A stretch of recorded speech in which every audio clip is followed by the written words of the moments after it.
Very good morning, and thank you for joining us on Morning Express. And well, later on the show, on our lifestyle section today, we'll be talking about in-laws, how to deal with them or how not to deal with them. Some of them can be a pain in the neck. But for now, it is time for us to get into the newsroom. And newsroom is where we take a look at how we've been doing our work as journalists, whether we are delivering the message as it should be done, whether we are asking the right questions, whether we are putting to task those that should be put to task, whether we are indeed the watchdog of the people. And joining me is Patrick Gadara, communications expert. Thank you for joining us, Patrick. You're welcome.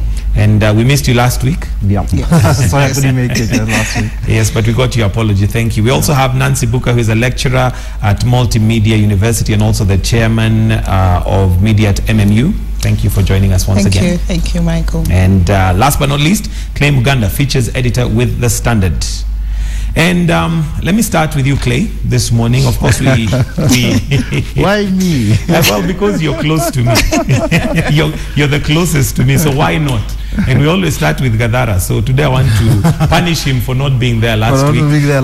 Yeah, because I know he's always raring to say something. But we have the devolution conference that's taking place in Kisumu. And as journalists, have we... First of all, it's 2 years that, since the devolution, began, and that's the second conference. Have we done our job in letting people know, first of all, what devolution is all about and what they ought to expect with devolved institutions of government? Actually, I think we've done our bit so far.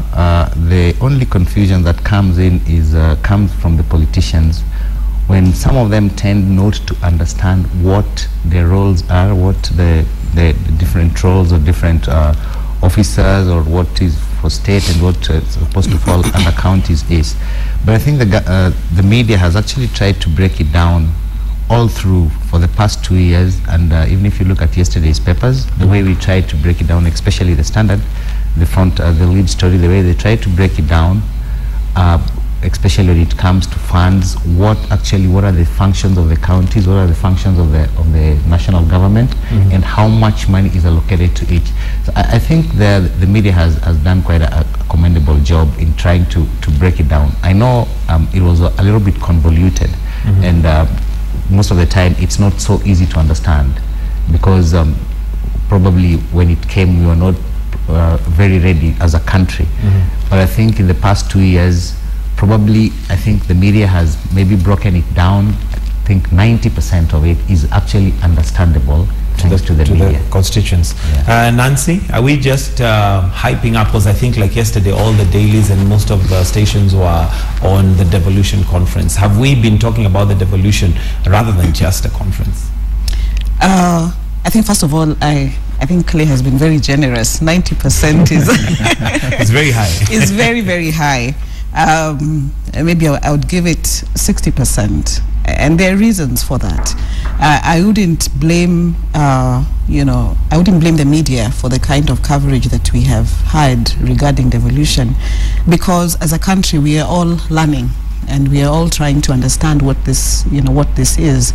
It's been 2 years, and it would be very early to start evaluating, the successes of devolution. It's something that would take us quite a bit of time. Maybe in the next 5 years, we would be able to evaluate it properly. But looking at the dailies and the coverage, not just yesterday, but on issues concerning devolution over the last couple of years. The last 2 years, one of the things that I really appreciate from media coverage is the fact that even the coverage has been devolved. That we now get stories from counties. In certain, there are certain media houses that even have county editions of newspapers, and that in itself, speaks of the media going out of its way to try and demystify, devolution.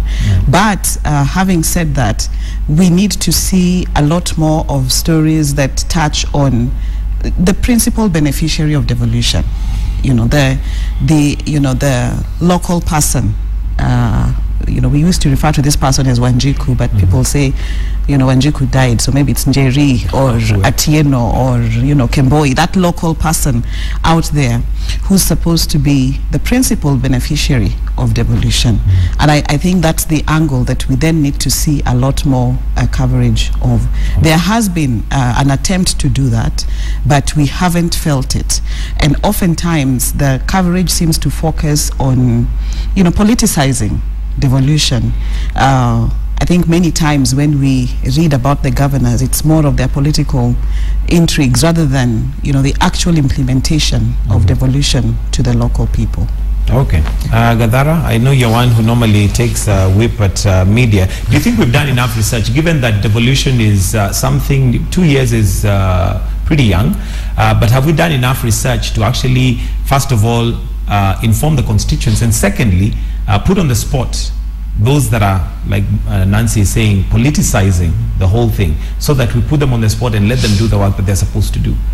Well, I think that the media has been part of the whole politicization of devolution itself, in its choice of the stories to tell. I think it has focused more on the politics of devolution, and even as doing that really to the detriment of explaining the principles behind it that should be dictating it. I'll give you a few examples.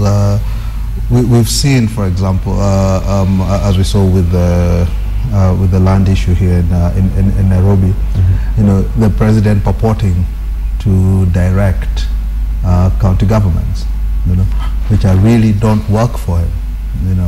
They're independent of him. I don't think there's been much interrogation of what the real relationship between the national and county governments should be, and very much it's reported almost as a subservient one, when in fact the president has no say, in telling county governments what to do, what to say.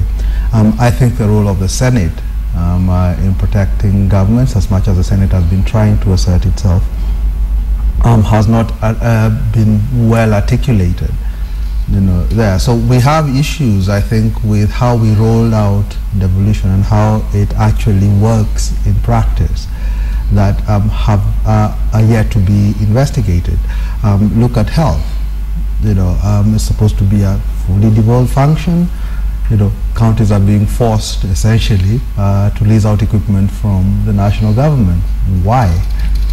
When governors stand up and say, well, we are not consulted on spending, I think it was 300 billion on this equipment, we've got to be asking the question, what does devolution mean if the state, if the national government can still dictate what the objectives, what the needs are from the top, as opposed to getting them from the bottom? So I think in that sense the media has been a bit remiss in going after the tenets and principles and interrogating how in practice these things ought to work. Okay, Clay, you've given media 90% in regards to reporting on devolution. What 10% has been left? What's the 10%? As Nancy says, that it's a learning curve, it's a learning experience. I mean, this is something that has been with us for like 2 years, and prior to this, it's been a learning experience for almost everybody, because as Gadara points out, even some of the government officials actually don't know what things fall in their docket and what things fall out of their docket. So by that I mean, like, the remaining 10% is probably what needs to be covered in the next 3 years. You see, all these things that Gadara is mentioning, like land or maybe health, should it be devolved, should it not be devolved? Because it's like saying probably that he understands 100% of the Constitution. That's why it's subject to different, to how you interpret, to different interpretations.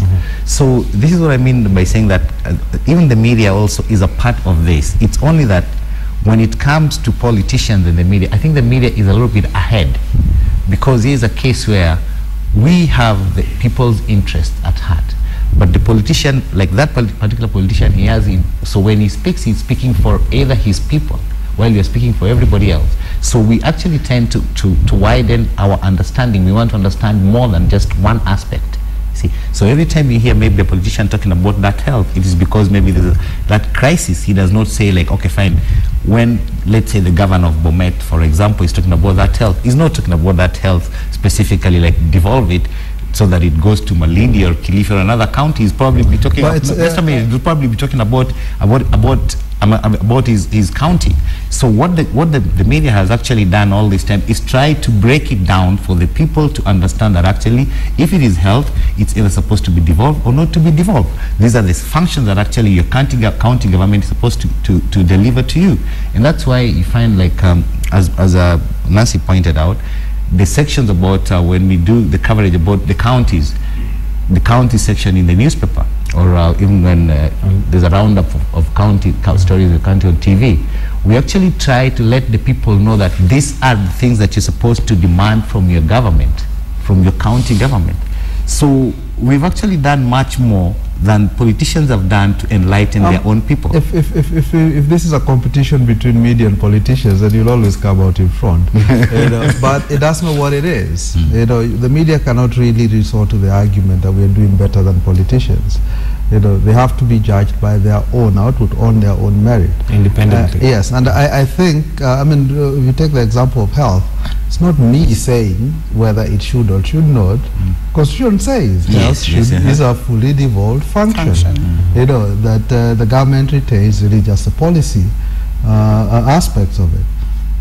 Now that it's providing equipment, we should be asking, when governors themselves raise issues and they say, oh, we are not consulted in this, we haven't asked for this equipment, how does it tie into county plans for health? And this is what I find sort of being replicated across, is how is it if county governments are meant to come up with these plans, why are they being imposed from above? And it's not just with the counties. You have to think about things like the independent commissions. For example, the Land Commission. When the president purports to direct Swazuri, it is nowhere within his mandate to do so. He has no powers to do so, and he needs to be clear. So when we are talking of devolved government, it's being devolved from the top, away from the imperial presidency. And we need to be able to question every time he purports to exercise powers he does not have, whether this is indeed. So what you're saying is that all this have never been questioned at all. I'm not saying at all it hasn't been. And again, this is, I think, it's the fallacy that we deal with. The idea that if I write a story today, then we have covered it. These are things that are continuous. The abuses in the system are continuous abuses.